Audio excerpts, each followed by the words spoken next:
everyone. Thank you for joining us for today's Council on Foreign Relations meeting, and I want to join welcome all the members who are joining us from around the country and around the world on the live stream happening on CFR.org. I'm Michelle Patron, Senior Director for Energy and Climate on the National Security Council, and I am extremely delighted to be here today with Fatih Birol, who's Chief Economist of the International Energy Agency. You have his full bio in the sheets today, but I will say that Fatih just told me this is his 10th anniversary coming to the Council on Foreign Relations to talk about the world's energy outlook, so we're extremely fortunate to have him for that grand anniversary. And every year, both IEA members and the public look forward to this time of year to hear the insights of Fatih and his team about what to watch out for in the years ahead in the energy. So thank you. It has been quite an eventful year in the energy markets. We've seen oil prices skyrocket with concerns about supply in Iraq and the Middle East, and then more recently dropping 30% to trading around $80 a barrel, given the increase in supply, particularly here in the United States, and weaker demand. And the question now is how low they'll go and what will set the floor. In terms of the gas market as well, we've seen some dynamic events, particularly in Europe, with questions about security of supply from Russia and a new momentum for European energy integration. And then on the climate side, particularly in the last few weeks, we've seen real momentum building for the first time for domestic action, global action, historic announcement that President Obama made in China with President Xi Jinping, EU taking ambitious steps, and then countries around the world committing close to $10 billion in the Green Climate Fund, putting momentum towards Lima and Paris next year. So a lot to talk about this morning. Let's start with the oil market. Right? If you looked at the headlines, right, you'd see all of these geopolitical developments in the Middle East, sanctions on the two largest oil producers. You'd expect prices to be in triple digits, yet we are trending around $80 a barrel right now. Is this an anomaly? Is this a structural paradigm? And how do you see oil in the timeline of your outlook? Thank you very much, Michelle. First of all, good morning to everybody, and many thanks to CFR for hosting me 10 years in a row. Now, as far as the oil markets are concerned, I would say that currently we see, yes, downward pressure on the prices, mainly for two reasons. First, there is a lot of oil in the market. Big production growth mainly coming from the United States. And the second, demand is very weak. I mean, very, very weak when you look at the previous several years, mainly because the economy is weak in Europe. Economy is weak in Europe, and at the same time, China is slowing down. Japan is in recession. So putting all of these things together, there is a downward pressure on the prices, and I expect this to continue 1 or 2 years. But the lower oil prices would put downward pressure on the investments, especially in the high-cost areas. This is one. Second, lower prices would give a upward pressure on the demand growth. And as a result of that, I wouldn't be surprised if within 1 or 2 years of time, if not earlier, we see an upward pressure on the prices to come. Looking at the global oil markets, I wouldn't be surprised to see in 1 or 2 years of time prices coming back to the levels that we have seen in the last few years. And then which are the producers you think are most at risk when you talk about the high cost? I think it is, first of all, North America.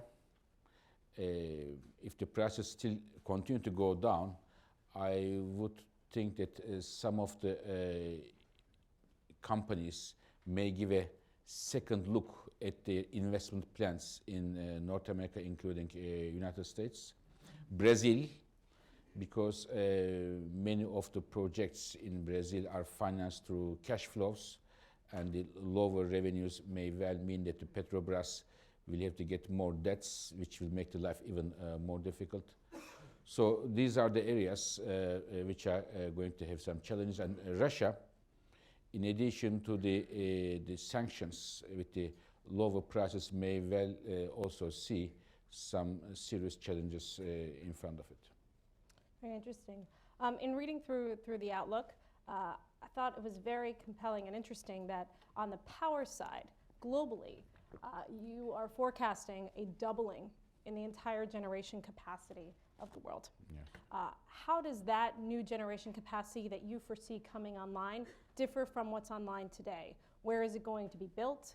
What kind of energy is it going to use? At what cost? First of all, for the OECD world, Western world, there is an important concept we have to put on the table.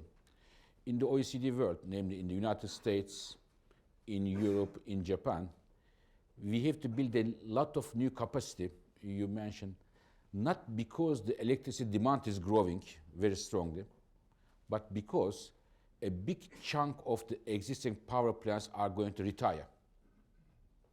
A big chunk of the power plants today we have in the OECD world were constructed 40, 35, 50 years ago when the economy was going very strongly. And now, given the age, the retirement age of those power plants, we will see a major wave of retirement of the power plants. Today, we have about 6,000 gigawatt worldwide, 6,000 gigawatt, and about half of it is going to retire. And it is not because the demand is growing, because they are getting old.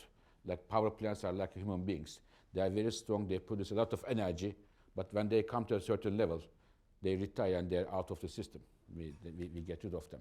So, and this gives us an opportunity also, not only to change the power mix. If we are coal-based, we can go to renewables. If we are, I don't know, if we have oil, we can go to gas. We can change the power mix. This gives us an opportunity. Now the news is, according to our projections and based on the government plans and all the constructions throughout the world, about 50%, half of the new capacity will be renewables based, 50%. And this is hydro, solar, and wind. This is a very good news, first of all, from an environmental point of view, from a climate change point of view. But at the same time, it's a challenge. For example, in Europe, it's a challenge because we have so much renewables in Europe that we have sometimes difficulties to find the reliability in the system because of the intermittence issue of the renewables. In February, when you look at Europe, the peak time for electricity is in a evening in February, where we don't have sun most of the time in Europe in the evening of February. So therefore, we need a reliable system, and for the reliable system, it can be gas, it can be large hydro, whatever. There is not enough appetite for investments in Europe now. This is a problem that we are facing in Europe. There are some colleagues who work on the European electricity system here. So therefore, future will be a marriage of renewables and natural gas in terms of power mix, huge investment challenges in many countries, and what I see is that there will be two type of choice: renewables gas in the OECD world and renewables coal on the Asian side. Which that leads me to kind of the next question, and it was great to see in this year's outlook the focus on Africa, and particularly on access to energy, where I think that according to the outlook, at least 600 million currently are without reliable access. And then again, in India, it's close to 300 million.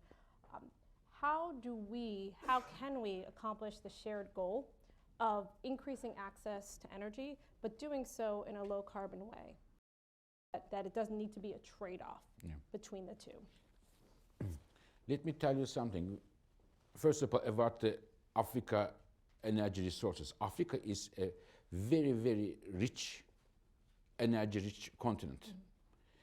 In the last 5 years, about 30% of all new oil and gas discoveries were made in Africa. 30% in the last 5 years. It's a huge number of the world.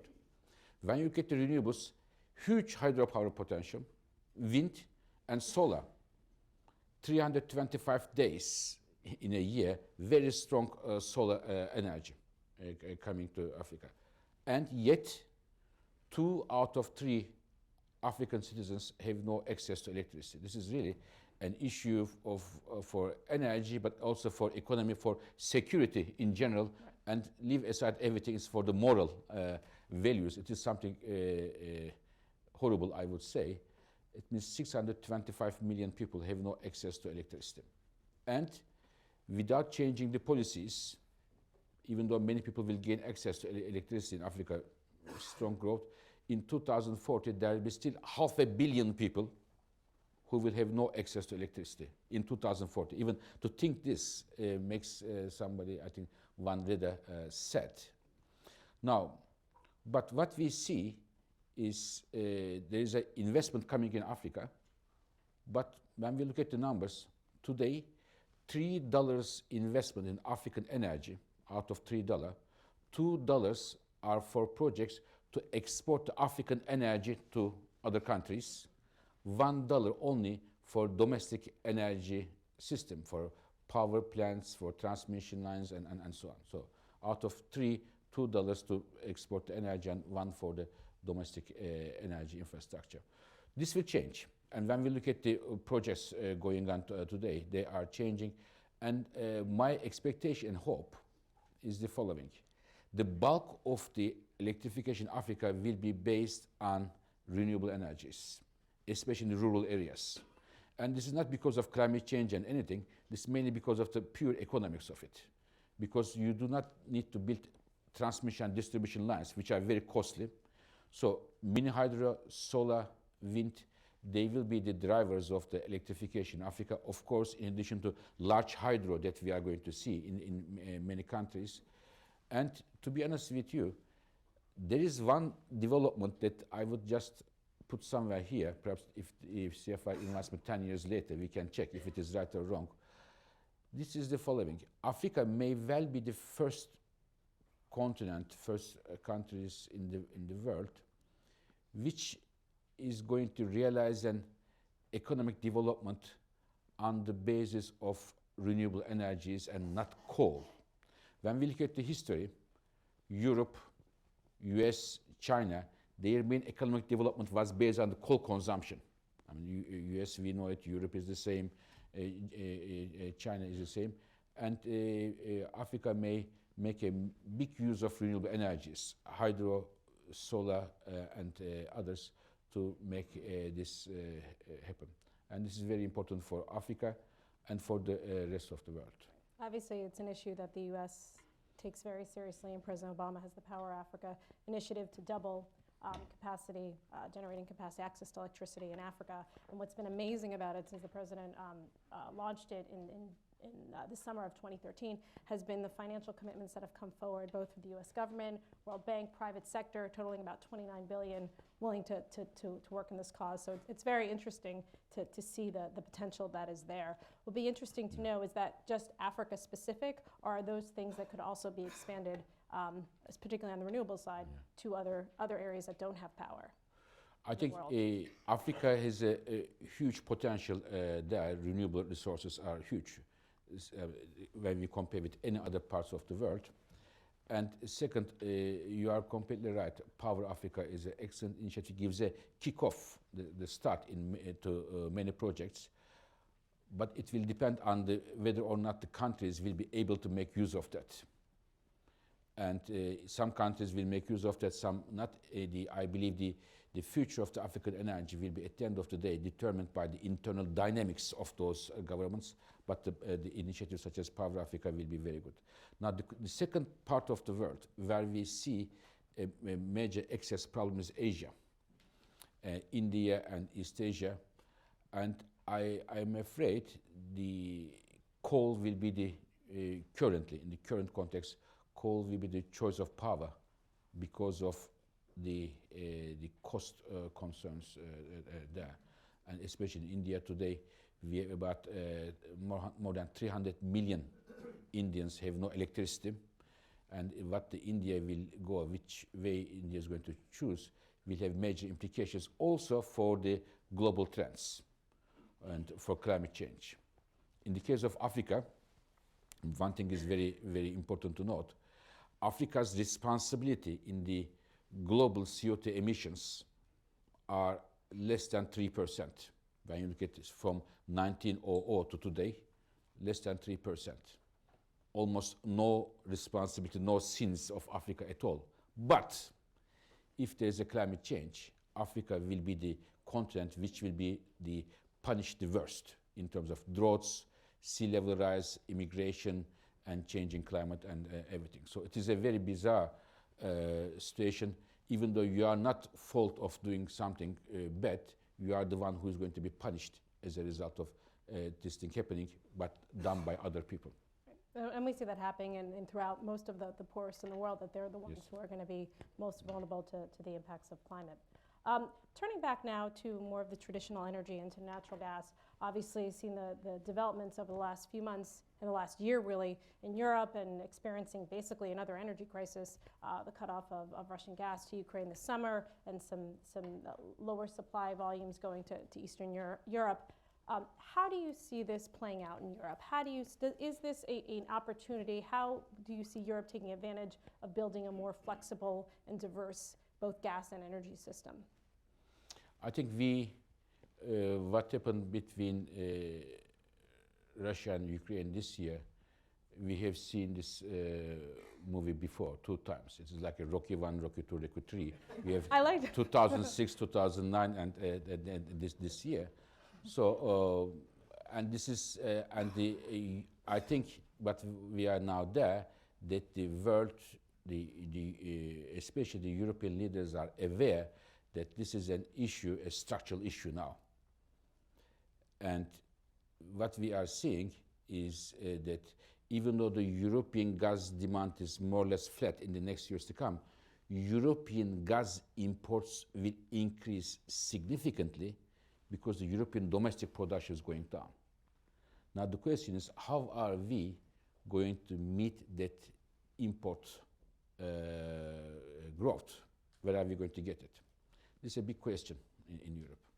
And in my mind, one of the major options are getting natural gas from Caspian countries or East Mediterranean. There are opportunities there. And second, lots of LNG is coming to markets.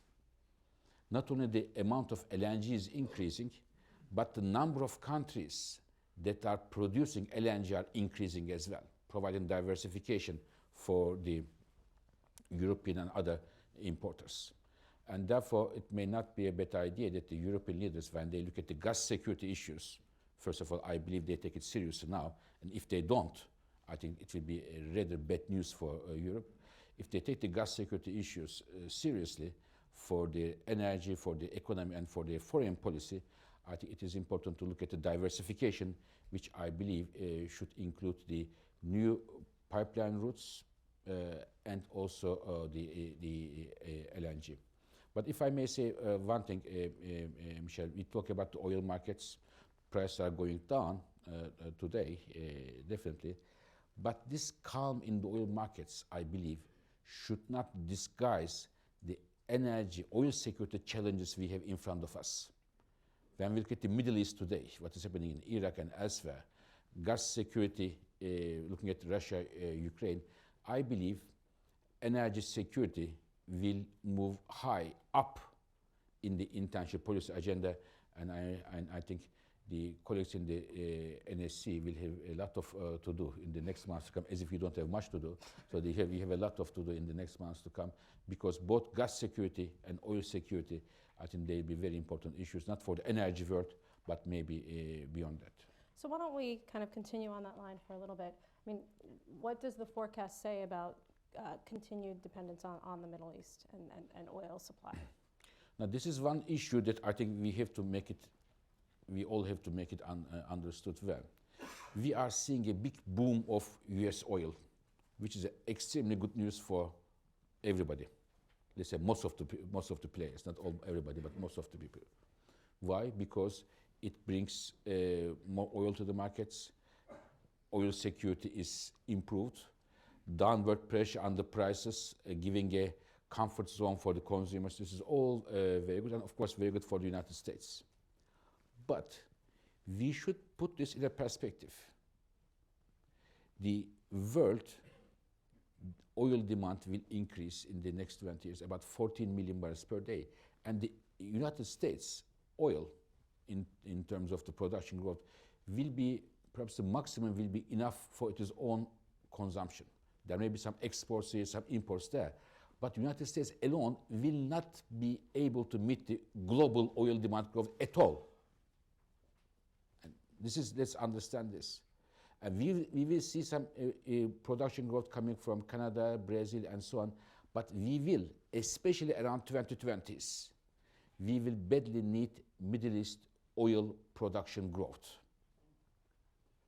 Impossible. There is no, I mean, even with mathematics, with just, if anybody knows 4 operations, can find this out.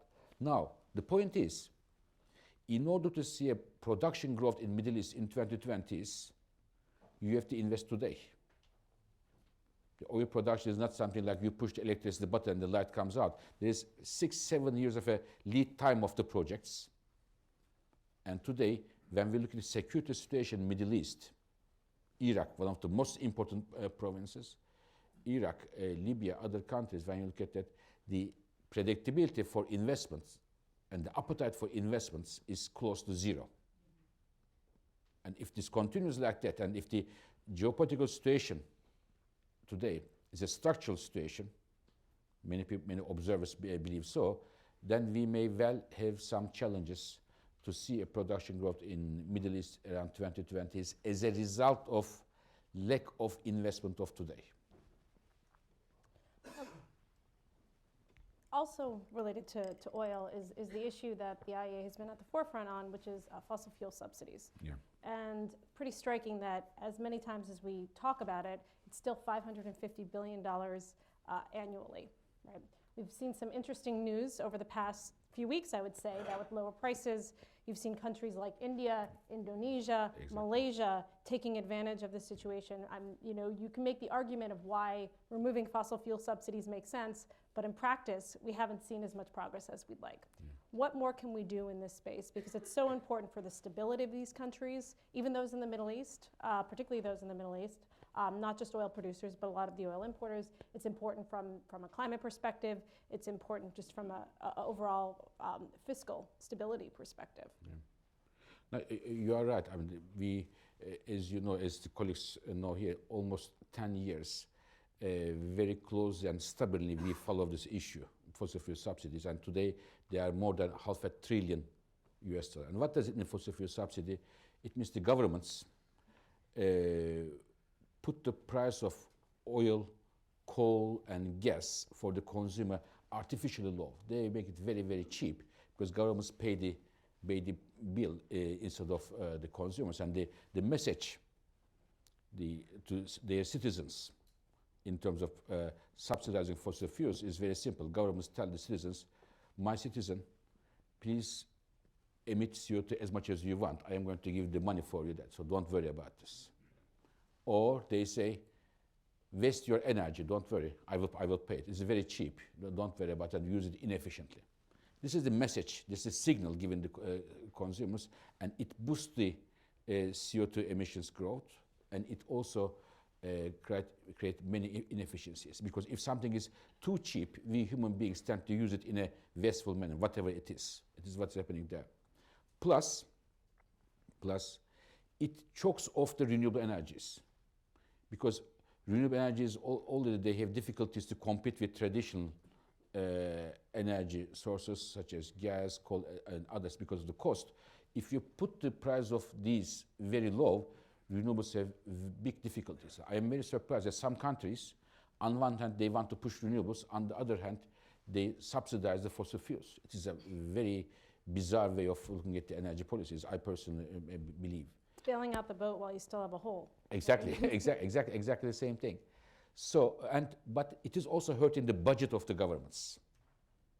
It's also hurting the budget of the governments, and the reason why we are seeing Indonesia, a very good example, India, are reforming their subsidy regime is not because of the climate change driven, to be honest with you, but mainly because of their budgets are hurting. And Middle East, out of this 550 billion, half of this in Middle East countries. Today in Middle East, we are using 2 million barrels per day of oil for electricity generation. It is, from an economic point of view, it is suicidal. It is the least economic thing that you can do in your life, such as to run your car not by gasoline but Chanel 5 parfum. So it is more or less the same type of the philosophy there. So now they are trying to replace oil by gas in order to free up oil to export. So this is the way how it is going, and I feel that we will what is happening today in Indonesia, India will be followed up by others, and China is a very good example. Made a lot of effort there. And just to point out, both China and the United States are undertaking joint peer reviews of our own fossil fuel subsidies, both on the production side and the consumption side, within the context of the G20, to try and learn from each other and also show examples to other countries of things that have worked and things that haven't worked, particularly in the replacing the subsidies with much more efficient social safety net programs for the poorest and most vulnerable. One final question, and then we'll open it up both to the audiences and to the members around the country and the world. So we'll talk a little bit about climate change. We have had this momentum building particularly over the last few weeks, with the U.S.-China announcement, with the Europeans' ambitious post-2030 target, with HFC progress last week, Montreal Protocol, the Green Climate Fund. How does this momentum play out how does it impact your forecast? So first of all, let me tell you that we all know energy sector is the main responsible sector when we talk about climate change. Without fixing the problem in the energy sector, we have no chance whatsoever to find a solution to climate change problem. And what did the world leaders told us, based on the scientists, that we have to limit the temperature increase to 2 degrees Celsius or 3.6 degrees Fahrenheit in order to have a planet in the future more or less what we have today, so not to make big changes. But we are completely going in the wrong direction, completely.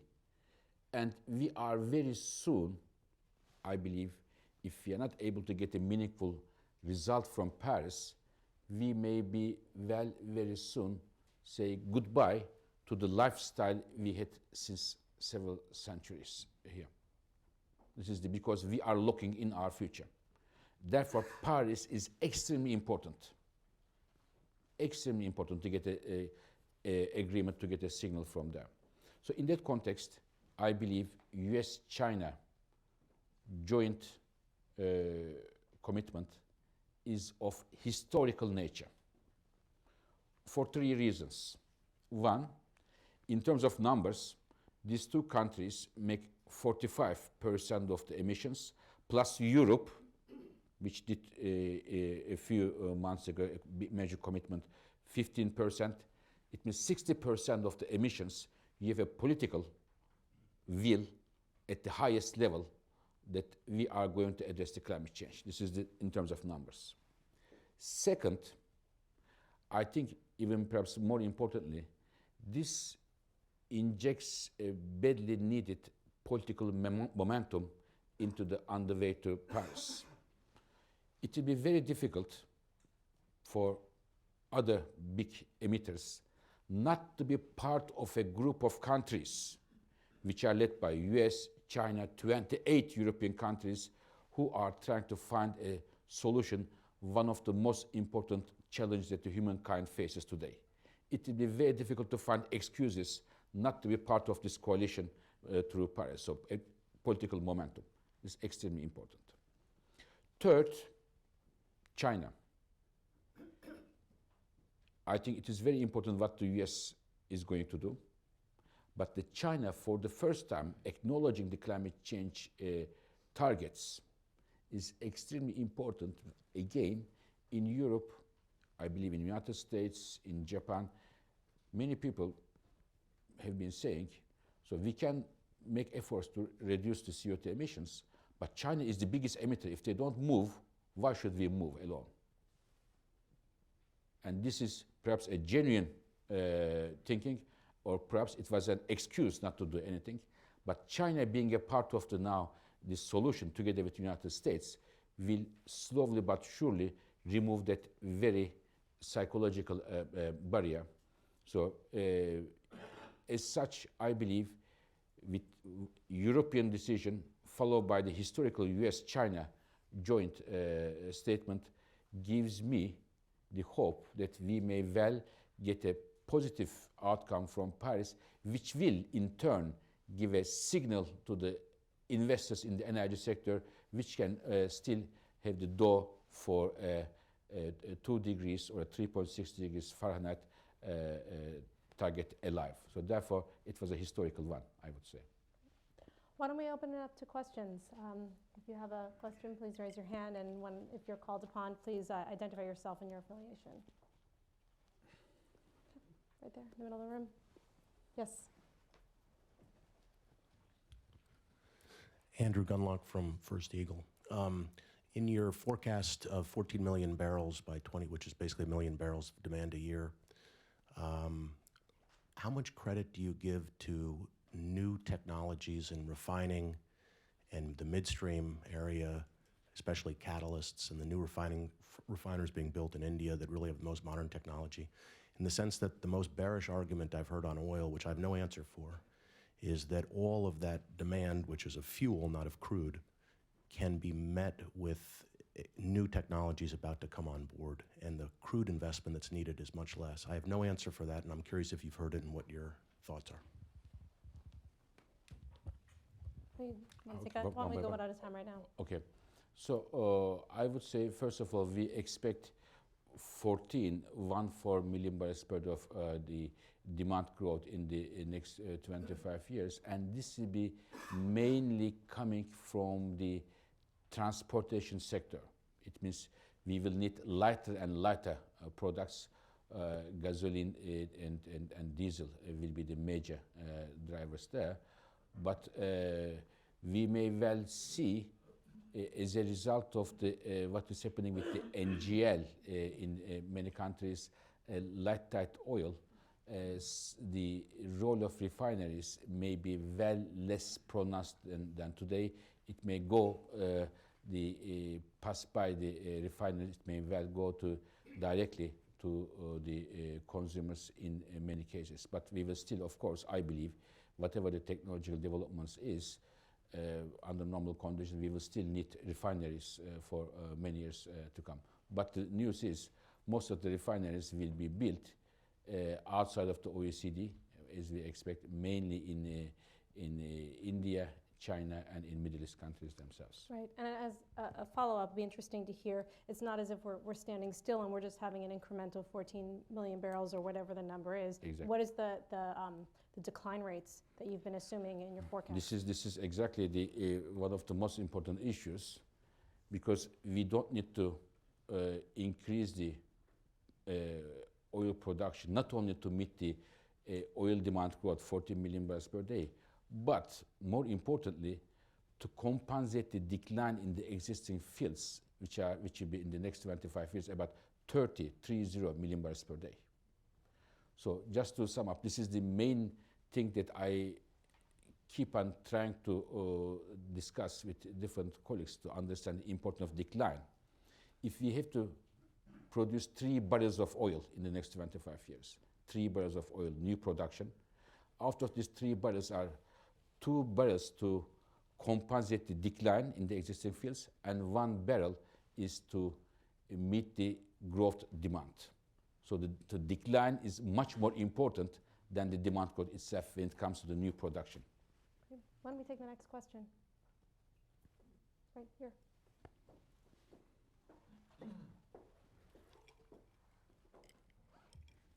Hi, Cassia Janasek from McKinsey & Company. My question is actually about looking south of the United States to both Mexico and Brazil. I'm wondering if you could comment on your forecasts and if they've changed at all for these two countries, given that certainly we're seeing constrained macroeconomic growth in Brazil and also falling oil prices, and also just curious how Mexico fits into your forecast through 2040. Thanks.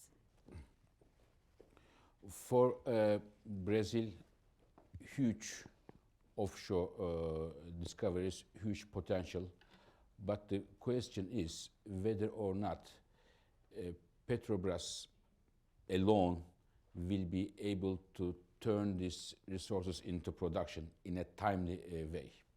So my main worry is whether or not the investments will be forthcoming, and whether or not we will see continuous delays in the projects in Brazil.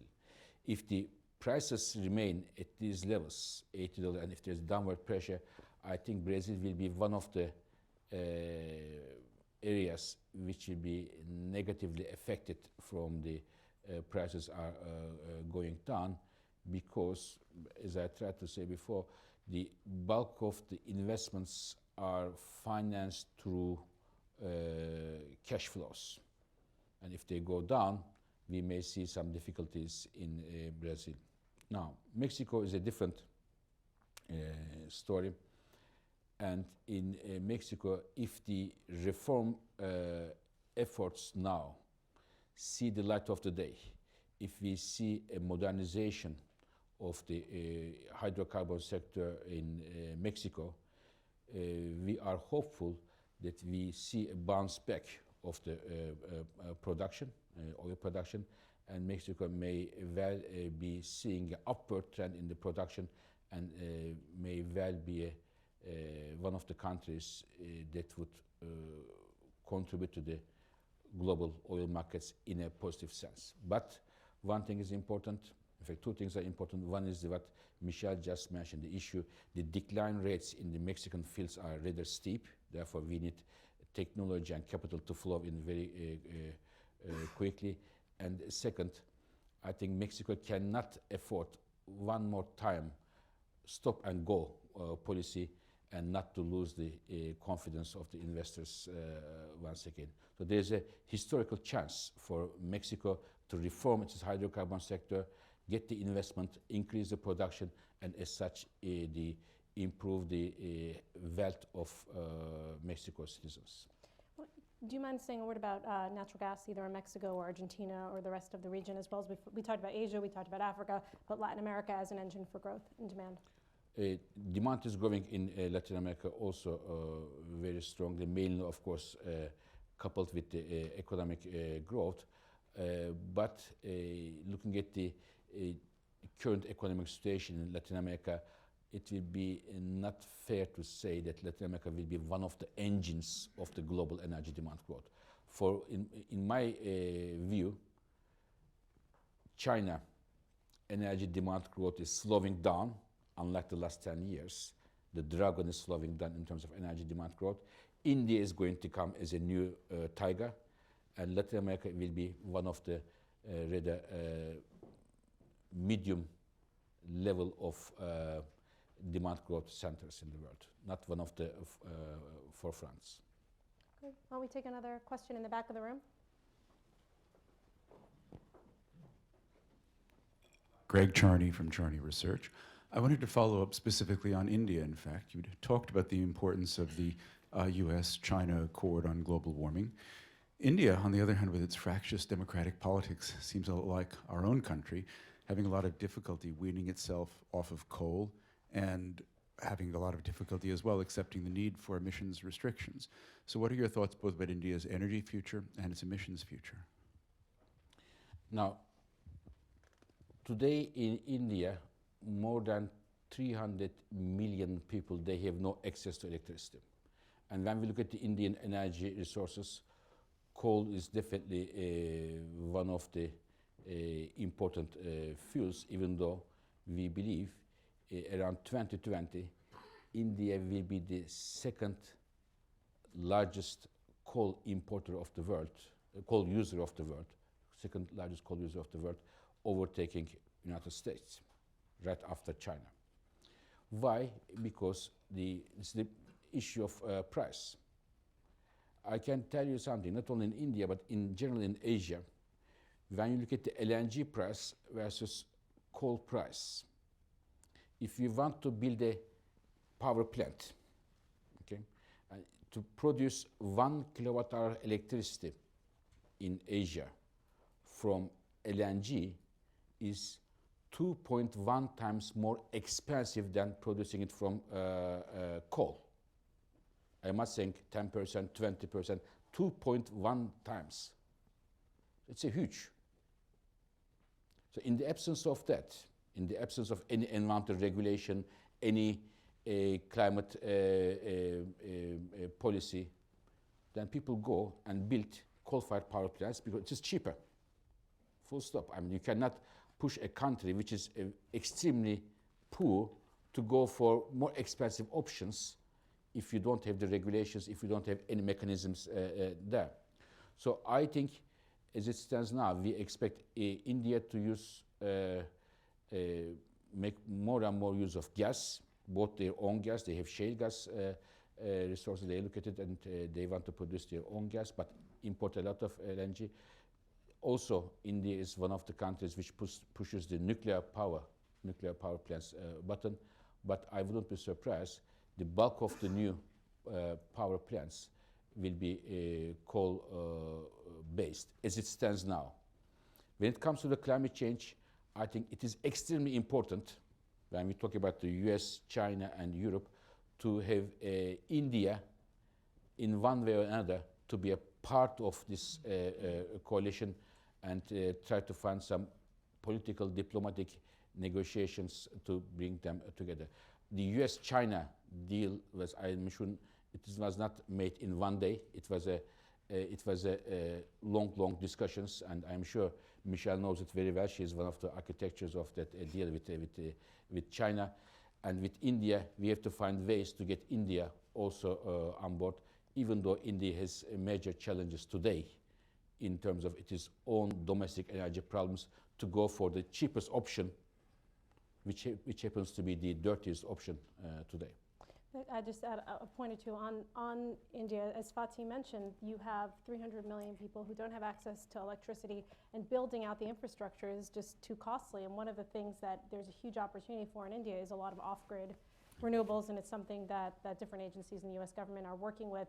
Also, we have a very interesting opportunity with Prime Minister Modi coming into office. He's a different type of politician. He's really pursued a lot of energy alternatives when he was head of Gujarat State. So you know, it was a conversation that President Obama had with Prime Minister Modi, and then, as you know, President Obama is going to be going back to India in January. So it is an issue that we're hoping to expand cooperation on, both clean energy and climate, with India. May I say one more thing about India? Not as important as Obama is going to India, but the World Energy Outlook next year is going to focus on India as well. So as it did this Africa this year. So Great. I'll take one more, and then we'll go to the webcast, I guess. Are people calling in, or no? Good morning, and thank you. Alan Hyman from Columbia University Medical Center. As we speak, OPEC is meeting in Vienna in the face of declining prices. What is the future of the cartel in controlling supply and price? So, before coming to IEA, as you know, Michelle, I work for OPEC Secretariat in Vienna. So it is the reason I will not talk about OPEC today. So this is, I will avoid talking about OPEC, as it's a very important day for the oil markets. But what I can tell you is that the Middle East is and will remain critical to the global oil markets. It is very important for all of us to look at the numbers, to see the picture, because when we see the current instability in the Middle East, it brings another dimension for the future of the global oil markets, and what does it mean for the investments forthcoming or not coming in that very region. So many of those countries are members of the OPEC, and I think we should look at it from that very angle. Middle East will be still critical, and especially here, I want to make a small footnote for Iraq. In our projections and projections of many other similar institutions, about half of the growth in the Middle East production is expected to come from Iraq, because very easy geology, lots of oil which can be produced at very, very low cost, less than $5 per barrels. And the only problem here is the political stability. One good news about Iraq, which I would underline, is the Baghdad and Erbil are getting closer to each other and trying to find a solution how to address Iraqi domestic production, how to export it. It's a very good development, especially after the new Iraqi government took to office. We saw this rather working closer between Baghdad and Erbil, which is a very good news for all of us. And was there any adjustment that you made to the forecast this year on Iraq? Yes, given we the did. situation on the ground? Exactly, we did lower our projections 1 million barrels per day as a result of lack of investments. And if we were to revise in a couple of months, I'm afraid this revision may well be on the downside if the current political situation continues in this direction. Let's take another question. One right there. Hi, Peter McNally with Kingdon Capital Management. How do you expect all these light, tight oil producers in the United States to respond, and what gets production momentum to slow in light of very low interest rates, cheap equity financing, efficiency, billions of infrastructure put in the ground? Is there a way to stop it other than much lower prices? Now, first of all, we expect in a normal price and regulatory environment, we expect light tight oil production to increase around 2020s, and then slowly the growth slows down as a result of the rather currently non-limited resources. So we do not think that the light tight oil production with the current resource knowledge we have with the USGS and others, US Geological Survey and others, given the data, it will not grow forever. Second, the current price levels will put a pressure on the, especially in light tight oil, because of the rather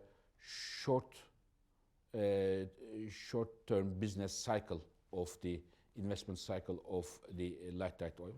And third, as a result of that, we expect that there may be some revisions to the investment plans in light tight oil next year, perhaps up to 10% decline in the investment plans if the prices remain at these levels, which will in turn will show its effects, perhaps not immediately, perhaps in 2016 and beyond. So this is the very steep decline rates, making it a short-term business cycle, and this would mean that the prices will affect the light tight oil investment and therefore the production. So the main constraint is prices, and then in the long term is geology. Exactly. If I could just expand on the question, United States is not the only, or North America is not the only region of the world that has this type of geology, that has the shale formations.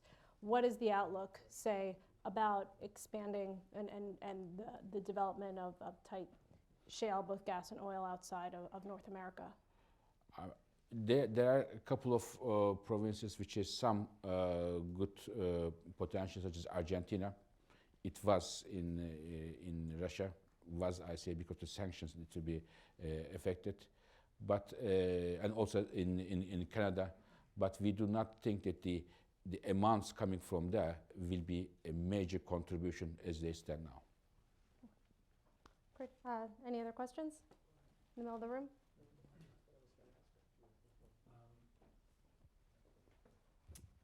Hi, Ron Gonen, Columbia University. There's a tremendous amount of food waste and organics out there around the globe, and we're seeing a lot of organics now starting being turned into compressed natural gas and being used in vehicles. In your world, is anyone starting to look at the amount of food waste that's out there and the potential to actually convert it into compressed natural gas or any other energy sources? Yes, but they're all at the experimental level. In Europe, I know that in Germany, in Austria, and in Switzerland, there are such experimental work going on for CNG. Can you just talk a little bit more about the alternative vehicle space and how the forecast looks at it, especially relative two years pass? Is there the same kind of momentum? What do we need to kind of engender additional momentum? I think when we talk about the alternative cars, electric cars come as the first option on the table. But I am not very optimistic, to be very frank, about the future of electric cars. Now, many countries are having very serious programs on electric cars. And I ask my colleagues, if those government targets, government plans, would be 100% realized, how many percent of the car fleet worldwide will be electric cars? Because US has targets, the China, European countries, Japan, and all of them. My colleagues at all of them, all the government targets, as if they were going to be realized. And as you all know, government targets are not always reached, except for the United States, of course. So if you all of these targets, my colleagues edit, and which meant in 10 years of time, if all these government targets are reached in terms of electric cars, the share of electric cars in the total car fleet will be less than 1%, nothing. So, and to put the things in a perspective, with the current programs, current agenda, without major changes in the economics of either through financial aid or in terms of a big change, it will not happen. Either governments have to take it much more seriously, or we have to find other ways to push the electric cars. There are other, of course, options such as the hybrid cars, such as biofuels and so on. But today, about 99% of the cars in the world are internal combustion engines, the normal car, the traditional cars, and we think they'll be a big majority still in the next 25 years to come. One more thing, if I may add, this is important for the G20 context as well, and I think G20 looked at it in Brisbane. When we talk about the transportation demand, we think of cars, the first thing comes to our mind. But in terms of fuel demand, the contribution of trucks are increasing substantially. Today, 3 out of 4 new cars sold in the world, and it's a new data, 3 out of 4 new cars sold in the world are subject to efficiency standards, be it in Europe, followed by Japan. First, Obama administration introduced the new CAFE standards, and now in China and India. But in terms of trucks, there is almost no significant efficiency standards in the world. And according to our numbers, 1/3 of the global oil demand growth, global oil demand, 1/3 comes from the Asian trucks only. It's huge. So therefore, it is very important that our efficiency or alternative technologies for transportation system shouldn't be only focused on the cars, private cars, but also the trucks, heavy-duty vehicles, as we say. And I know that in Brisbane, G20 leaders took it as an option, and I know that the next G20 president, Turkey, will look at this issue as well. Right, and just to provide a little bit of background, this is a new area of work that the G20 decided to take forward to figure out ways to improve the heavy-duty vehicle standards and the fuel quality in all G20 members. So it's an exciting piece of work we're looking forward to carry forward in the next year. I think we have 2 more minutes, so let's do a quick lightning round if there's any additional questions.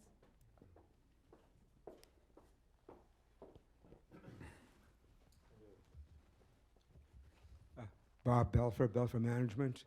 As you know, in the U.S., we mandated ethanol as a gasoline additive, and yet in many countries like China and Israel, methanol is being explored as a gasoline additive, and there's the concept of flex fuel cars. Yes. So you know you can occasionally see a sign for E85 at a fuel station here.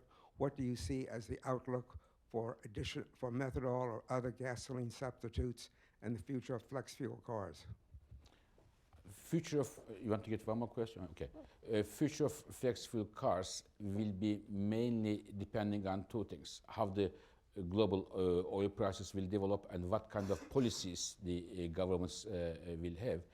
But for the countries which are putting a lot of emphasis on oil security, for the countries which are putting a lot of emphasis on the diversification of the energy source, I think the flex fuels will be a very important option. And I wouldn't be surprised if the current examples in Israel and other countries would be followed by others, especially for those countries which put a lot of emphasis on the reduction of oil in their total energy mix. Great. Well, I think we've run out of time. Thank you all for those very interesting questions, and I feel like we've done a tour de force around the world and through different fuel types. And so please join me in thanking Dr. Burel for a great introduction.